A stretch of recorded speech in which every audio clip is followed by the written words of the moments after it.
पनाहगाह है, ये अवाम का GSQ है। अब चलो आगे बात हमारे साथ।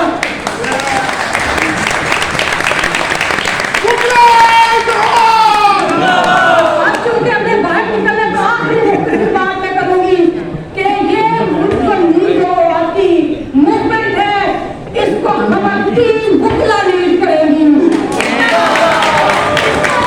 पूरे पाकिस्तान से जैसे राबिया अख्तारी ने अयूब आमरीत को ललकारा, जो पाकिस्तान की पहली नायब सदर हैदराबाद की और पहली सदर थी, मैं उनको फॉलो करते हुए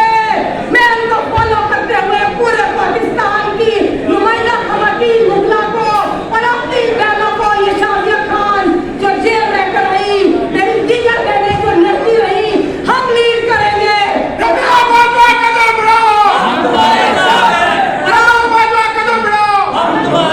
मैं आपको बता दूं कि मेरे भाई हमेशा इस आमले को ललकारते रहे अपनी बहनों के साथ, और अब तुम लोगों का मुकाबला मुगला खवातीन के साथ है। अब तुम्हारा मुकाबला पाकिस्तान की मुगला खवातीन के साथ है। हिम्मत है तो आओ मैदान में। मैं देखती हूँ कितनी सकत है तुम्हें। तुम लोगों ने अपनी पॉलिसियों से बांग्लादेश बनाया, हम इसको बांग्लादेश नहीं बनने देंगे।